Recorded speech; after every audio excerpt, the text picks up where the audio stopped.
In 1980, America's economy was 10 times the size of China's. Not twice as big, not 5 times as big, 10 times. The United States had a GDP of $2.9 trillion. China had $305 billion. For every dollar China produced, America produced 10. 45 years later, America's economy is $30.6 trillion. China's is $19.4 trillion. The gap went from 10 to 1. Today, it's 1.6 to 1. No country in history has ever closed a gap that large, that fast. This is the story of how it happened, the mechanism, the moment it started reversing, and the one number that changes everything you think you know about who is winning. 10 times to 1.6 times, 45 years. This is the most important economic story of the last half-century. China closed the gap through manufacturing, cheap labor, foreign investment, and a political system that could implement decisions at a scale and speed no democracy could match. But the gap in total GDP obscures the per capita truth. The average American is still 6 times richer than the average Chinese. The race is not over. It has just changed shape, from a manufacturing race, which China won, to a technology race, which neither has won yet. The episode explains both and ends on the question that defines the next 20 years. Which country controls the technology that controls everything else? Chapter 1. America in 1980, the uncontested champion. To understand what China achieved, you have to understand what America was in 1980. The word is dominant, not merely successful. Structurally, institutionally, and militarily dominant in a way that no other country in history had been since the Roman Empire at its height. America in 1980 accounted for roughly 25% of all the economic output on Earth. Its currency was the world's reserve currency. Every oil transaction, every major trade deal, every international loan was denominated in dollars. Its military was the most powerful ever assembled. Its technology companies, IBM, Intel, Texas Instruments, were building the hardware of the digital revolution that would define the next century. Its universities were the destination of the world's most talented students. Its financial system, Wall Street, the Federal Reserve, set the interest rates and credit conditions for the global economy. China in 1980 was, from the perspective of American policymakers, barely visible. $305 billion in GDP, a closed economy just beginning to open under Deng Xiaoping's reforms. No significant presence in world trade, no multinational companies, no technology sector, no military threat outside its immediate neighborhood. The United States and China in 1980 were not competitors. They were not even in the same category. The assumption baked into American strategy in 1980 was that this would remain true indefinitely. American planners were focused on the Soviet Union, another nuclear superpower with an enormous military, but an economy that was already showing signs of terminal stress. Nobody in Washington in 1980 was modeling a scenario in which China would become a near-peer competitor within 40 years. The gap simply seemed too large. Before I explain what changed, I want you to hold this question. If you were advising the American government in 1980 and you knew what would happen over the next 45 years, what would you have done differently? The answer tells you something important about whether the outcome was inevitable. Chapter 2. China in 1980, the bet that started everything. In 1980, Deng Xiaoping had been in effective control of China for 2 years. He had survived the Cultural Revolution, 3 separate political purges, and a decade of watching the country he would lead destroyed by ideology. What he had decided, with the particular clarity of a man who has seen catastrophic failure at close range, was that China needed to get rich, and that the only way to get rich was to make things the world wanted to buy. The special economic zones created in 1979 and 1980, Shenzhen, Shuhai, Shantou, and Xiamen, were laboratories for a simple experiment. What happens if we open a corner of a closed economy to foreign capital and let the market operate? The experiment worked beyond anyone's projections. Shenzhen, a fishing village of 30,000 people in 1979, had a GDP by 2020 that exceeded that of entire countries.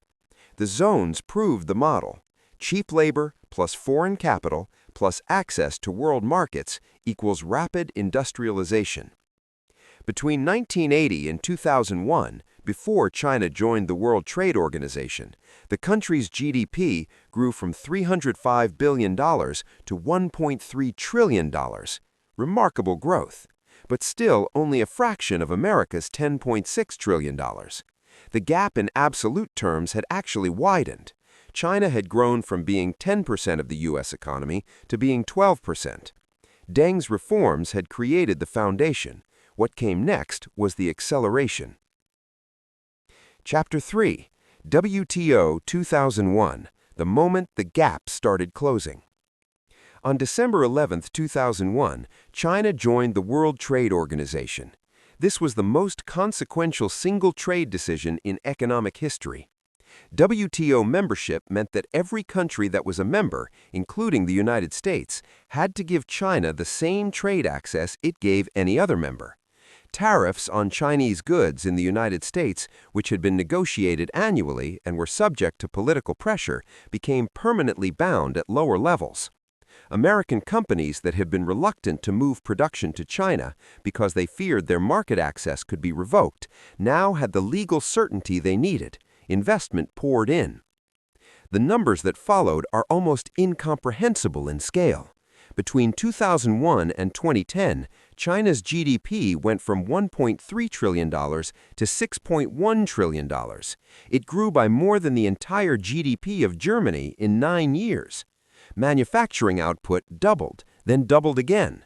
China's share of world merchandise exports went from 4% in 2001 to 11% in 2010 to over 14% today. Every electronics company, every apparel brand, every toy manufacturer, every furniture retailer in the Western world was sourcing from China. The phrase "made in China" went from a novelty to a description of almost everything. The American debate about this at the time was focused on consumer prices, Americans were getting cheaper goods, and on strategic engagement, the theory that a wealthier China would become a more democratic and cooperative China. Both arguments were partially true. Consumer prices did fall, and China did become more engaged in international institutions. What was not adequately considered was what offshoring of manufacturing would do to the American communities that had housed those factories. Chapter 4. The Mechanism. Why China could grow at 10% for 30 years. China's ability to sustain 10% annual GDP growth for 3 decades, something no country of comparable size has ever done, was not magic. It was the combination of 4 specific factors that converged at the same historical moment. The first was an enormous pool of cheap labor. In 1980, China had approximately 700 million rural workers earning subsistence wages from farming. As factories opened on the coast, these workers moved from the countryside to the cities, from low-productivity agriculture to higher-productivity manufacturing. This rural-to-urban migration was the engine of Chinese growth. When a worker moves from a farm where their productivity is $1,000 per year to a factory where their productivity is $8,000 per year, GDP grows by $7,000 from that one person. Multiply that by 400 million workers over 30 years, and you have the Chinese growth miracle. The second was foreign technology and investment. American, European, Japanese, and Taiwanese companies brought capital, management expertise, and technology into China's factories. China provided the labor, the land, and the political stability. The combination allowed China to skip decades of industrial development that earlier industrializing countries had to navigate from scratch. The third was political will. The Chinese Communist Party made a decision in 1978 that economic growth was the primary objective of the state, and it implemented that decision with a consistency and scale that no democratic government could have matched. Infrastructure was built at a pace and scale that transformed the country's logistics capacity. Entire cities were built from scratch. Chapter 4. The Mechanism. Why China could grow at 10% for 30 years. China's ability to sustain 10% annual GDP growth for 3 decades, something no country of comparable size has ever done, was not magic. It was the combination of 4 specific factors that converged at the same historical moment. The first was an enormous pool of cheap labor. In 1980, China had approximately 700 million rural workers earning subsistence wages from farming. As factories opened on the coast, these workers moved from the countryside to the cities, from low-productivity agriculture to higher-productivity manufacturing. This rural-to-urban migration was the engine of Chinese growth.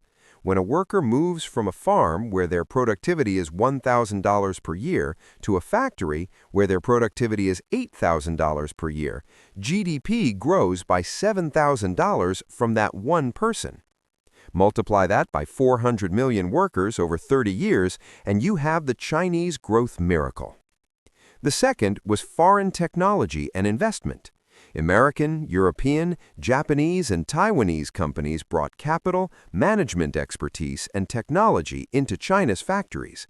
China provided the labor, the land, and the political stability. The combination allowed China to skip decades of industrial development that earlier industrializing countries had to navigate from scratch. The third was political will. The Chinese Communist Party made a decision in 1978 that economic growth was the primary objective of the state, and it implemented that decision with a consistency and scale that no democratic government could have matched. Infrastructure was built at a pace and scale that transformed the country's logistics capacity. Entire cities were built from scratch. High-speed rail networks that took Europe decades to construct were built in China in years. The fourth was time. China's window of cheap labor lasted longer than anyone expected, not because wages stayed low, but because there were so many workers to absorb that the rural surplus took 30 years to exhaust. By the time Chinese wages began rising significantly in the 2010s, China had already moved up the value chain enough to remain competitive in higher-value manufacturing.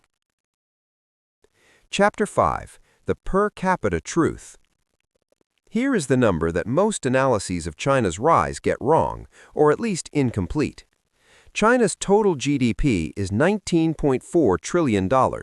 The United States is $30.6 trillion. The gap in total economic output is 1.6 to 1.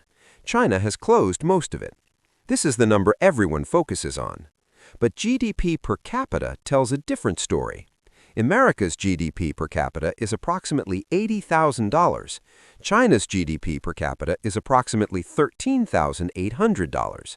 The United States is still 6 times richer per person than China.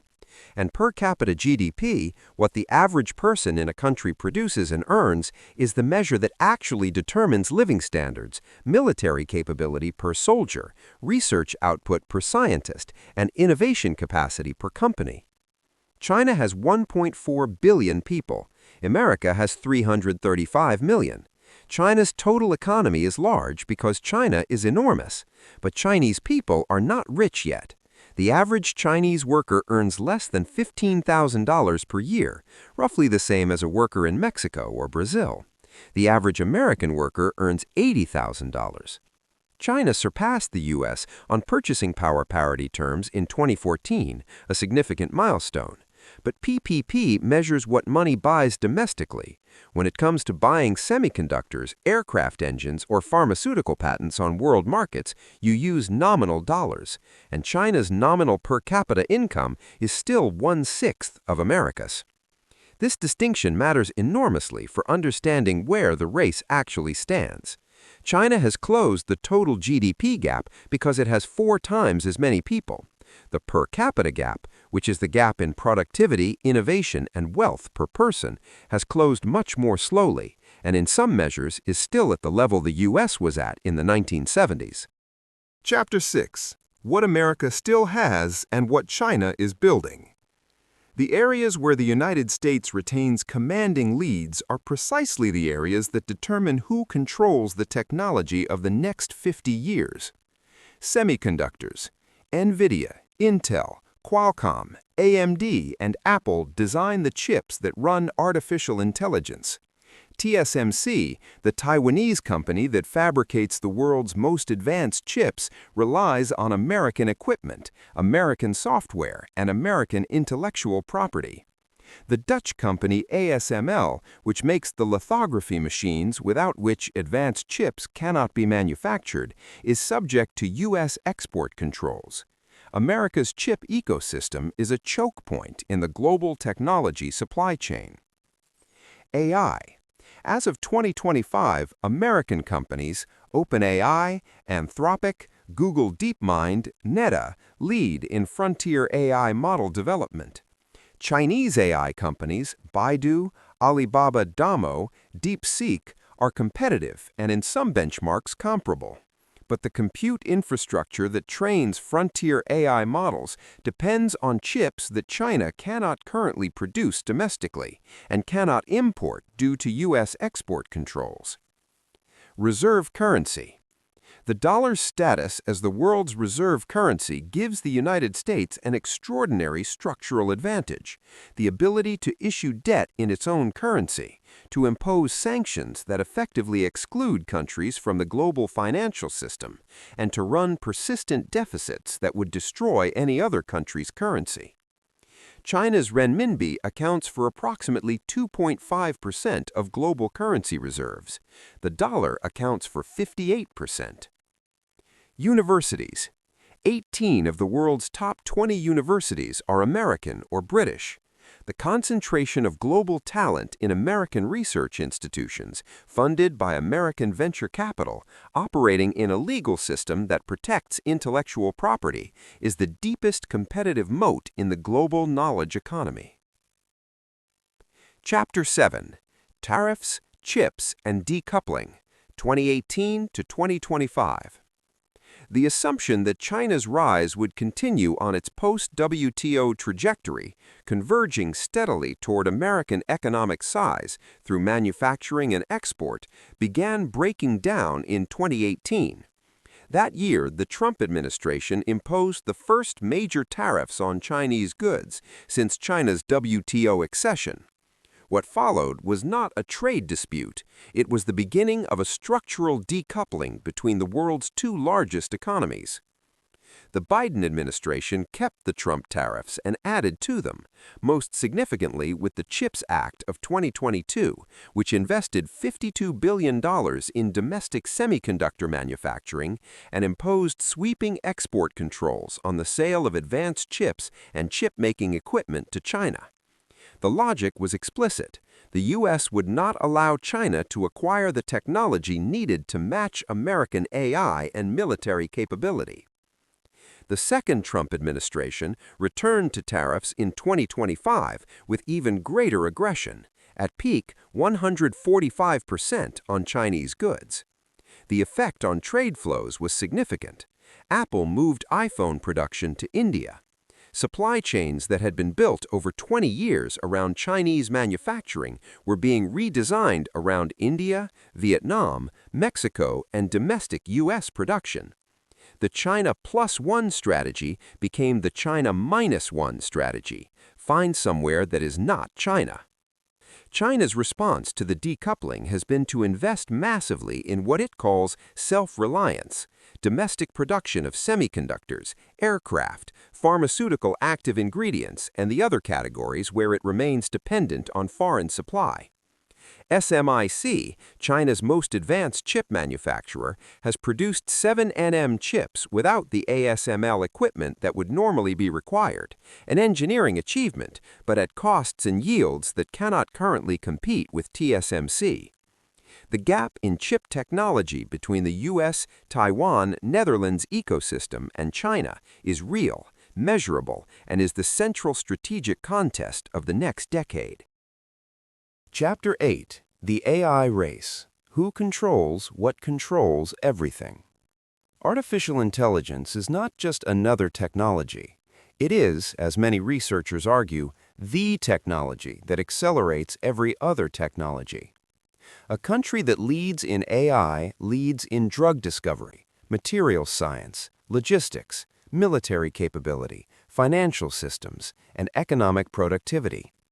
The AI race between the US and China is therefore not just about which country builds better chatbots, it is about which country has the structural advantage in the economic competition that will define the rest of the century.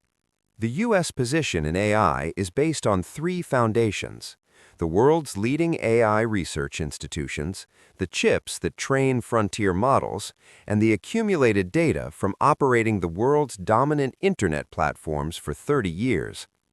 China's position is based on the world's largest pool of AI engineers, the most extensive government data collection system on Earth, and a manufacturing capability that can deploy AI-enabled hardware at scale that no Western country can match. The contest is real. DeepSeek, the Chinese AI model released in January 2025, demonstrated that Chinese researchers could match the performance of American frontier models at a fraction of the training cost. The reaction in American markets was a $600 billion single-day loss in NVIDIA's market capitalization, the largest one-day loss in the history of a single company. The assumption that American AI leadership was impregnable was shaken, not disproved, but shaken. The race is not won. It has not even reached its decisive phase. What is certain is that the country that achieves decisive AI leadership will have a structural economic advantage that may be as consequential as the manufacturing advantage China built over the last 45 years. Chapter 9. The race is not what you think it is. The conventional framing of the US-China competition is, will China overtake the United States and become the world's largest economy? By some projections, yes, perhaps by 2030 on nominal terms. But this framing misses the question that actually matters. Total GDP is a measure of scale. It tells you how much an economy produces. It does not tell you who produces the most valuable things, who controls the most critical technologies, or who sets the terms on which the global economy operates. The U.S. position in AI is based on three foundations: the world's leading AI research institutions, the chips that train frontier models, and the accumulated data from operating the world's dominant internet platforms for 30 years. China's position is based on the world's largest pool of AI engineers, the most extensive government data collection system on Earth, and a manufacturing capability that can deploy AI-enabled hardware at scale that no Western country can match. Both countries are simultaneously the most powerful economies in history and the most challenged economies in their modern history. Both are attempting transitions, America from industrial to knowledge economy, China from manufacturing to innovation, that have no guaranteed outcome. What is certain is this: the 45-year story of China closing a 10x gap to 1.6x is one of the extraordinary economic achievements in human history. The next 45 years will be determined not by who has more factories, but by who produces the ideas, technologies, and institutions that the world most needs. That race has no predetermined winner. It is the question of the century. In 1980, America's economy was 10 times the size of China's. No one predicted it would close to 1.6 times in 45 years. No one should be certain what the next 45 years will produce. This is Macro Atlas. Thank you for watching.